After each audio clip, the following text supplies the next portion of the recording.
We have the director of Vidudhalai Pagam 2, திரு வெற்றிமாறன் அவர்கள்.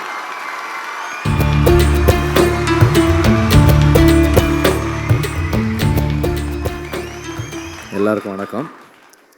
நம்மளா இந்த மாதிரி ஸ்டேஜ் நன்றி சொல்கிறதுக்கான மேடை. ஏன்னா ஒரு படம் எடுக்கிறதுக்கு நிறைய உழைப்பு தேவை.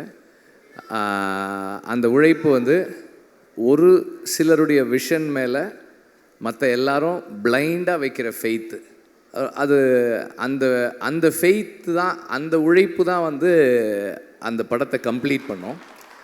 அண்டு நாங்கள் இந்த படத்துக்கு, அதாவது இந்த கதைக்கு, படம் இல்லை, விடுதலைன்ற இந்த கதைக்கு ஒர்க் பண்ண ஆரம்பிச்சது டிசம்பர் 2020.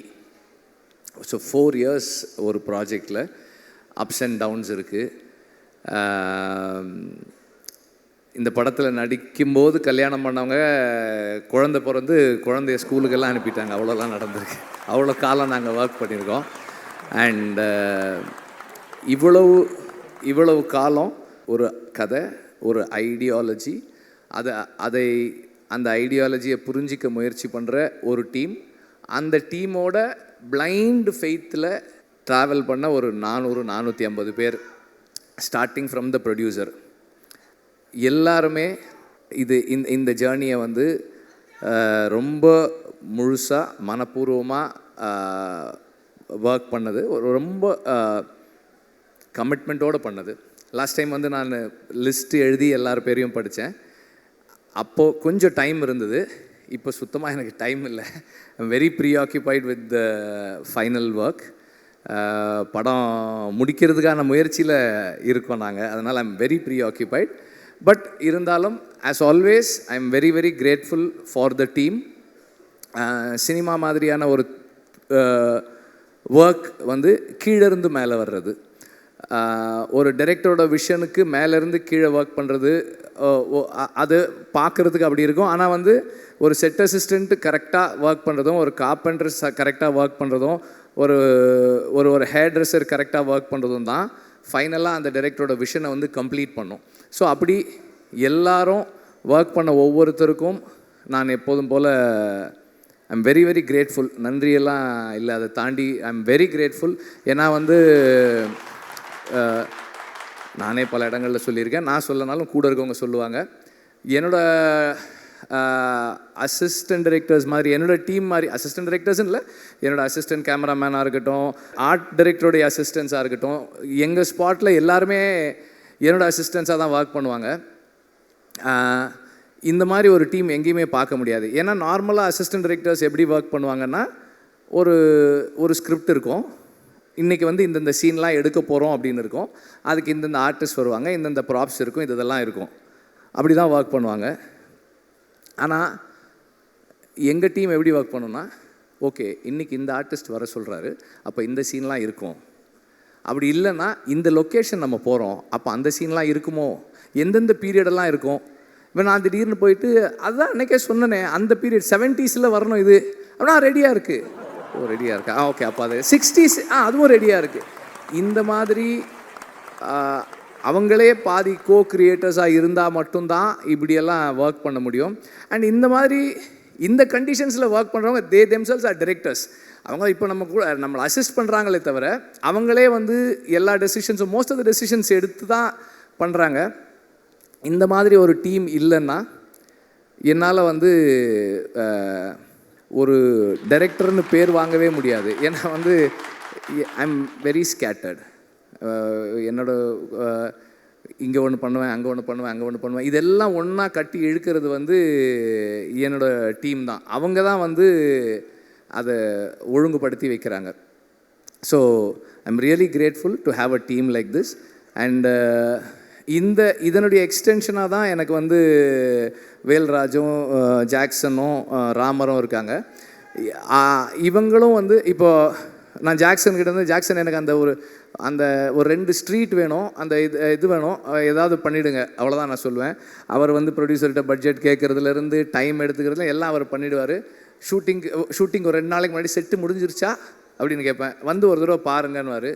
சரி முடிஞ்ச உடனே சொல்லுங்கள், நான் வந்து பார்க்குறேன்னுவேன். நான் நார்மலாக ஒரு லொக்கேஷன் பார்க்குற மாதிரி தான் போவேனே தவிர, நார்மலாக ஒரு டைரக்டர் வந்து எனக்கு செட்டில் இதெல்லாம் வேணும் அப்படி போக மாட்டேன். ஒரு ஆக்சுவல் லொக்கேஷன் பார்த்துட்டு இந்த லொக்கேஷன் இப்படி இருக்குது, இதில் நான் எங்கெங்கே கேமரா வச்சுக்கிறேன். அவர் வரும்போதே சொல்லிடுவார், இங்கே வந்து போனால் இது மேலே கேமரா ஏற்றுவான், அது வந்து ஸ்ட்ராங்காக போட்டுக்கலாம், அது வந்து அந்த கோடா வைக்கிறதுக்கு அடிச்சிக்கங்க அப்படின்றவார் அவர். So that's how it works. எல்லாருமே வந்து என்னுடைய ஸ்கேட்டர்ட் தாட் ப்ராசஸை அண்டர்ஸ்டாண்ட் பண்ணிக்கிட்டு எனக்குள்ளே இருந்து டீசெண்டான ஃபில்ம்ஸ் வர்றதுக்கு ஹெல்ப் பண்ணுறாங்க. So I am very grateful to have a team like this. இந்த டீமில் மை என்ன சொல்கிறது, என்னுடைய my greatest gratefulness is to have Raja sir in this team. ஏன்னா வந்து நார்மலாக வந்து நான் ஜிவியோட ஒர்க் பண்ணியிருக்கேன், சந்தோஷோட ஒர்க் பண்ணியிருக்கேன். சந்தோஷ் ஒரு மாதிரி ஒர்க் பண்ணுவார், ஜிவி ஒரு மாதிரி ஒர்க் பண்ணுவார். ராஜா சார் வந்து சரி வெற்றிமாறன், நீங்கள் வந்து நாளைக்கு காலையில் 9 o'clock வந்துடுங்க. நான் 9:10 போனேன்னா ஒரு இந்தாங்க இதை கேளுங்கன்னு 4 டியூன் ஆல்ரெடி பண்ணிகிட்டு இருப்பார். அந்த 10 minutes 4 டியூன் ரெடி பண்ணி வச்சுருப்பார் அவர். And is very punctual, which is a little என்ன சொல்கிறது, எனக்கு அவ்வளோ கன்வீனியன்ட் கிடையாது, அது கொஞ்சம் இன்கன்வீனியண்ட்டாக இருக்கும் எனக்கு. ஆனால் இன்றைக்கி காலையில் 9 o'clock வரேன்னு 9:25 கால் பண்ணுறாரு. என்ன வெற்றிமாறன், என்ன இன்னும் வரல? நான் சார் வந்துகிட்டே இருக்கேன் சார் அப்படின்னு அவசரமாக போனேன். ஸோ எனக்கு வந்து ஒரு அந்த மியூசிக் சைடில் எனக்கு எதுவுமே கவலையே இல்லை. நான் யோசிக்கவே மாட்டேன். அவர் சார் இந்த மாதிரி ஒரு சாங் சார், ஓகே. இந்த மனசில் சாங் அப்படி தான். ஒரு சார் நான் வந்து ஒரு சீக்வன்ஸ் பண்ணியிருக்கேன் சார், ஐ திங்க் ஒரு சின்னதாக ஒரு சாங் இருந்தால் நல்லாயிருக்கும்னு எனக்கு தோணுது சார், அந்த சீக்வன்ஸ் காட்டுறேன் அப்படின்னா. சரி காட்டுங்கன்னாரு. நான் காமிச்சேன். அதில் இந்த ப்ரொட்டாகனிஸ்ட் வந்து அந்த ஃபீமேல் லீட் ப்ரொட்டாகனிஸ்ட்டு அவன் பேசிகிட்டு இருக்கான். பேசும்போது எனக்கு இந்த இடத்துல பேசலாமான்னு தெரியல, ஆனால் பேசாமல் இருந்தால் ஒரு மாதிரி இருக்குது, ஒரு மாதிரி அன்கம்ஃபர்டபுளாக இருக்குது அப்படின்னு சொல்லி அவன் சொல்லுவான். அந்த சீன்லாம் பார்த்தாச்சு. ஒரு 2 days கழித்து ரெக்கார்டிங் கம்போசிங் உட்காரலான்னு சொன்னார். ஒரு 5-6 டியூன்ஸ் கம்போஸ் பண்ணிவிட்டு அதில் ஒரு சீன் ஒரு டியூன் டிசைட் பண்ணோம். நெக்ஸ்ட் மார்னிங் அவர் கால் பண்ணார். இல்லை வெற்றிமாறன், நான் அதை யோசித்தேன், நான் வேறு ஒன்று பண்ணியிருக்கேன், நீங்கள் வாங்க அப்படின்னாரு. ஆக்சுவலாக நான் அவருக்கு காமிச்சேன், எனக்கு அந்த சீன் மறந்துருச்சு. இவர் டியூன் பண்ணிவிட்டு லிரிக் எழுதிட்டார். மனசில் ஒரு மாதிரி இருக்குது அப்படின்னு, ஒரு மாதிரியாக இருக்குது, நல்லா இருக்குது சார். அப்போ சொன்னார், அந்த சீனில் அவன் சொல்கிறான்ல அதனால தான் அது அப்படின்னாரு. ஸோ அது எனக்கு வந்து ரொம்ப ஆச்சரியமாக இருக்கும். நான் அசிஸ்டன்ட் டைரக்டராக ஒர்க் பண்ணும்போதே நோட் பண்ணியிருக்கேன். ராஜா சார் வந்து ரீல் ஒரு தடவை பார்ப்பாங்க, பார்த்துட்டு நோட்ஸ் எழுத போயிட்டு திரும்பி வந்து இன்ஜினியர்கிட்ட சொல்லுவார், அந்த 24வது அடி 14th ஃப்ரேம்லேருந்து சிங்க் ஸ்டார்ட் பண்ணுங்கன்னு. கரெக்டாக அங்கேருந்து வச்சா அந்த மியூசிக் கரெக்டாக இருக்கும், அந்த சேஞ்ச் ஓவர் கரெக்டாக இருக்கும். ஸோ அவ்வளோ மெமரியோட அவ்வளோ ஷார்ப்பாக ஒர்க் பண்ணுவார். அதை நம்ம நேரில் பார்க்கும்போது, பக்கத்தில் இருந்து பார்க்கும்போது அந்த மைண்டை அண்டர்ஸ்டாண்ட் பண்ணுறது வந்து it is a great experience அப்படி தான் சொல்லலாம். எனக்கு ரொம்ப அண்டு எல்லாரும் சொன்னதோட எக்ஸ்டென்ஷனாக ராஜா சார் பேசுகிறத, அவங்க எல்லாம் பேசுகிறத கேட்பாங்க. நான் அவருக்கு தெரியாமல் எப்போ போனாலும் இந்த கேமராவை ஆன் பண்ணிவிட்டு அப்படியே வச்சுட்டே உட்காந்துட்டே இருக்கேன். எல்லாம் ரெக்கார்ட் பண்ணி வச்சுருக்கேன். ராஜா சார் வந்து கீபோர்டில் அந்த ஹார்மோனியமில் உட்காந்து அந்த டியூன் எப்படி வருதுன்றதெல்லாம் இருக்குது, எடுத்து வச்சுருக்கேன் நான். I really enjoy the privilege. I feel it's a privilege எனக்கு. அண்டு அவர் வந்து எனக்கு நிறைய ஸ்பேஸ் கொடுக்குறாரு. இந்த சென்ஸ் பர்சனலாக அவரோட இன்ட்ராக்ட் பண்ணுறதுக்கு, பேசுகிறதுக்கு, நமக்கு பிடிச்சதை சொல்கிறதுக்கு. அப்புறம் வந்து ராஜா சார்கிட்ட நான் பார்த்ததோட ஒரு விஷயம் என்னென்னா, நம்ம ஒரு சாங் பண்ணுறோம், அந்த நேரம் நமக்கு அது கரெக்டாக இருக்குது. அப்புறமா வந்து as we take long time to make the film, அந்த ப்ராசஸில் ஏதாவது மிஸ் ஆகும்போது, சார் இல்லை சார் எனக்கு வேறு மாதிரி இருந்தால் நல்லா, ஓகே அதை விட்டுரு, வேறு பாட்டு பண்ணிக்கலாம். அவரோட ஒரே என்னன்னா, இந்த படம் இந்த டைரக்டர் அவங்க விஷன் என்ன, அதுக்கு நான் எப்படி கான்ட்ரிபியூட் பண்ண போகிறேன், what is my contribution to the film. அந்த personal like, dislike, ideology differences அதை பற்றியெல்லாம் அவர் கவலையே படுறது கிடையாது. I am here to do what you ask me to do. நீ சொல்லு, நான் செய்கிறேன், ஆனால் நீ கரெக்டாக சொல்லு. வாட் யூ வாண்ட், கிளியராக சொல்லு அப்படின்னாரு. நமக்கு கிளாரிட்டி இருக்காது, பாபான்னு நாம. ஆனாலும் அவர் வந்து சரி, ஹீ கிவ்ஸ் த டைம். சரி உனக்கு என்ன வேணும், எப்படி வேணும், ஓகே எஸ் ஃபைன். இப்படி இந்த ஜேர்னியில் ஒரு 15-20 டியூன் ராஜா சார் பண்ணுற டியூன் நான் கேட்டிருக்கேன். அவர் எவ்வளோ ஃபாஸ்ட்டாக பண்ணுறாரு. அந்த ஃபாஸ்ட்டாக பண்ணுறதுன்றது ஒரு பெரிய இது இல்லைன்னு தான் நான் நினைக்கிறேன். ஏன்னா அது என்னவா மாறுது. இப்போ இந்த சாங் இப்போ கேட்கும்போது நம்ம நார்மலாக நோட்டீஸே பண்ண மாட்டோம். நம்ம நார்மலாக, அதாவது மியூசிக்கலாக ட்ரெயின் ஆகாத ஆட்கள் நோட்டீஸே பண்ணாமல் விடக்கூடிய ஒரு சின்ன சைம் எங்கேயோ கேட்குது, ஒரு சின்னதாக ஒரு ஒரு ஒரு பெல் சவுண்டு கேட்குது. இதெல்லாம் வந்து அது எப்படி அந்த இடத்துல வைக்கிறாரு, அந்த சவுண்டு நமக்கு எப்படி கேட்குது, இதெல்லாமே வந்து ஒரு பெரிய ஆச்சரியம் தான். அவ்வளோ சாங் இருக்குது, மற்ற மியூசிக் இருக்குது, வாய்ஸ் இருக்குது, அதுக்கு நடுவில் அந்த இந்த சவுண்ட் இந்த இடத்துல வச்சா கேட்கணுன்னெல்லாம் ஒரு டிசைட் பண்ணி ஒன்று ஃபைனலாக ஒன்று கொடுக்குறாரு இல்லையா. அதுதான் அந்த என்ன சொல்கிறது, மியூசிக்கல் அந்த ஜீனியஸ் மியூசிக்கல் மைண்டு. அது பக்கத்தில் இருந்து பார்க்குறது எனக்கு ரொம்ப சந்தோஷம்.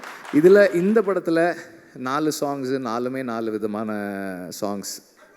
இந்த ஜேர்னியில் எனக்கு ராஜா சாரோட இருந்து அவரோட இன்ட்ராக்ட் பண்ணுறதுக்கான ஆப்பர்ச்சுனிட்டின்றது என்னுடைய லைஃப்பில், பர்சனல் லைஃப்பில் என்னை நான் இம்ப்ரூவ் பண்ணிக்கிறதுக்கான ஒரு பெரிய கிஃப்டாக தான் நான் பார்க்குறேன். அதை என்னை எல்லா விதத்துலேயும் வந்து இம்ப்ரூவ் பண்ணிக்கிறதுக்கான ஒரு பாசிபிலிட்டி அது. அண்ட் ஆக்டர்ஸ் அண்ட் டெக்னீஷியன்ஸ், இப்போது எனக்கு வந்து இந்த படத்தில் பல இடங்களில் சொன்னாலும் திரும்ப சொல்கிறேன், 8 நாள் வாங்க அப்படின்னு ஷூட்டிங் கூப்பிட்டு போனேன் சேதுவை. இந்த செகண்ட் பார்ட்டு அன்னைக்கு ஷூட்டிங் முடிக்கும் போது எவ்வளோ நாள் ஆச்சு, ஃபஸ்ட் பார்ட் செகண்ட் பார்ட் ரெண்டும் சேர்த்துன்னு கேட்டேன். 257 டேஸ் அப்படின்னு சொன்னாங்க. அதில் வந்து சேது எப்படியும் ஒரு 120 டேஸாவது குறைஞ்சது நடிச்சிருப்பார். அந்த பேஷன்ஸுக்கு I am very grateful, thank you. Soori வந்து அதை விட அதிகமாக தான் நடிச்சிருப்பார். எல்லாருமே வந்து இப்போ ஷூட்டிங் இருக்கோ இல்லையோ இந்த படத்து கூடவே ட்ராவல் பண்ண நடிகர்கள் நிறைய பேர். அப்புறம் அசிஸ்டன்ட் டைரக்டர்ஸ் கேட்டால் சொல்லுவாங்க, எங்கள் டீமில் வந்து ஒரு 2-3 பேர் வந்து தோழர்னு கூப்பிட்டு பழகின ஆட்கள். இன்றைக்கி வந்து எல்லாரையுமே தோழர்னு தான் கூப்பிட்றாங்க. அவ்வளோ பெரிய இங்கே ஒரு ஃப்ரெட்டர்னிட்டி உருவாயிருக்கு இவ்வளோ நாள் நாங்கள் ஒர்க் பண்ணதில். அண்டு சேதுவோடைய கமிட்மெண்ட் அண்டு ஒரு விஷயத்தை அவர் உள்வாங்கிறது, அண்டர்ஸ்டாண்ட் பண்ணிக்க ட்ரை பண்ணுறது, இது எல்லாமே வந்து எனக்கு வந்து ரொம்ப ஹெல்ப்ஃபுல்லாக இருந்தது. ஏன்னா இந்த படத்தோட சம்மந்தப்பட்ட எல்லாருக்குமே விடுதலை தான் வாத்தியார். விடுதலை தான் எல்லாருக்குமே கற்றுக் கொடுத்துக்கிட்டு இருக்கு, இன்னும் கற்றுக் கொடுத்துக்கிட்டு இருக்கு, இன்னும் கற்றுக் கொடுக்க போகுது. ஸோ நான் இந்த படத்துக்காக நிறைய பேரோட பேசி படித்து தெரிஞ்சுக்கிட்டு அதை எல்லாரோடையும் ஷேர் பண்ணும்போது எவ்வளவு அவங்க அதை உள்வாங்கிறாங்கன்றதை பொறுத்து தான் என்னோடய லேர்னிங் என்னவாக இருக்குன்னு என்னால் தெரிஞ்சிக்க முடியுது. ஸோ அந்த மாதிரி தொடர்ந்து இந்த படம் எல்லாருக்கும் எனக்கு நிறைய கற்றுக் கொடுத்துக்கிட்டு இருக்கு. இன்னும் படம் ஃபைனல் ஸ்டேஜஸில் இருக்குது, முடிக்கிறதுக்காக ஒர்க் பண்ணிக்கிட்டு இருக்கோம். அது முடியும் போது இன்னும் நிறைய கற்றுக்கிட்டு இருந்திருப்போன்னு நான் நம்புகிறேன். அண்ட் இந்த மியூசிக் ஸ்டேஜ்ன்றதால எக்ஸ்ட்ராவாக ஒன்று என்ன சொல்ல விரும்புகிறேன்னா, நான் வந்து இந்த படத்தோட பேக்ரவுண்ட் ஸ்கோர் செஷன்ஸை பார்க்குறதுக்கு ரொம்ப எக்ஸைட்டடாக வெயிட் பண்ணிகிட்ருக்கேன். ராஜா சார் வந்து அதை எப்படி என்ன பண்ண போகிறாங்க அப்படின்னு பார்க்குறதுக்கு ரொம்ப ஆர்வமாக இருக்கேன். சீக்கிரம் வரேன் சார், ரீல் எடுத்துகிட்டு வரேன் சார், சீக்கிரம் வரேன். அண்ட் நம்பர் ஆஃப் டேஸ் கேட்கும்போதே வந்து தெரியும் எவ்வளோ சேலஞ்சிங்கானதுன்னு. 257 நாள் ஷூட்டிங்கு. அதுவும் கூட அன்னைக்கு கூட எப்படி முடிச்சேன்னா, வேறு வழியில் அதனால் ஷூட் பண்ணுறதை நிறுத்திக்கிறேன்னு தான் சொன்னேனே தவிர ஷூட்டிங்கை முடிக்கிறேன்னு சொல்லலை. ஏன்னா முடியல, இன்னும் கொஞ்சம் பாக்கி இருக்குது. பட் எனிவே இவ்வளோ நாள் எல்லாருக்கும் வெறும் டைம் மட்டும்தான், ப்ரொடியூசருக்கு டைமு, பணம், இன்ட்ரெஸ்ட் எல்லாமும் சேர்ந்துருக்கு. அதோடு சேர்ந்து அவரும் வந்து இந்த படத்தின் மூலமாக லேர்ன் பண்ணி அவர் பர்சனல் லைஃப்லையும் நிறைய சேஞ்சஸ் பண்ணிக்கிட்டு இந்த படத்தோடவே தொடர்ந்து கூட இருக்கார். And last but not the least, I need to thank the family.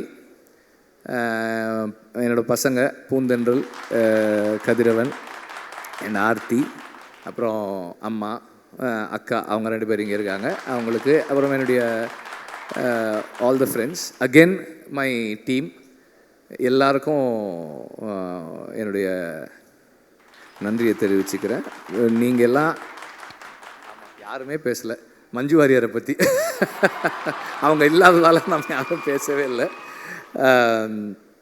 அவங்களையும் அந்த மாதிரி தான் கூப்பிட்டேன். சும்மா ஒரு கெஸ்ட் ரோலு ஒரு 3 நாள் வரீங்களான்னு தான் கூப்பிட்டேன். ஓகேன்னாங்க. 3 சீன்னு சொன்னேன்னு நினைக்கிறேன். 3 சீன்னு சொன்னேன். இப்போ 2 பாட்டு இருக்குது அவங்களுக்கு படத்தில் வந்து she plays a very important role. அவங்களோட அசுரனுக்கு அப்புறம் அவங்களோட ஒர்க் பண்ணுறோம். இந்த the commitment again she brings in அந்த ஒரு கேரக்டருக்கு அவங்க கொடுக்குற லைஃப், அதுவும் வந்து ரொம்ப ஸ்பெஷலானது. இந்த ரோல் வந்து உண்மையிலேயே வந்து ஒரு ஸ்பெஷலான ரோல் தான் அது. ஒரு படம் நல்லா வர்றதுக்கு அதெல்லாம் சொல்ல முடியாதுப்பா, என்னப்பா அது.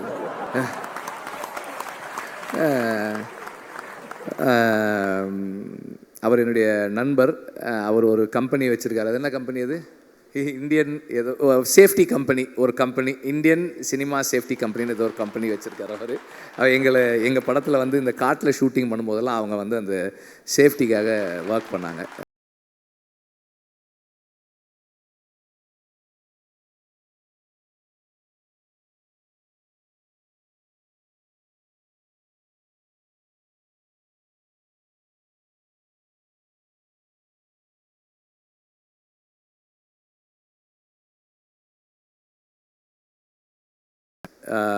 எல்லாருமே வந்து அதில் இருக்கிறவங்க, அவங்களுடைய கமிட்மெண்ட் தான் வந்து அந்த படத்தை கம்ப்ளீட் பண்ணுது.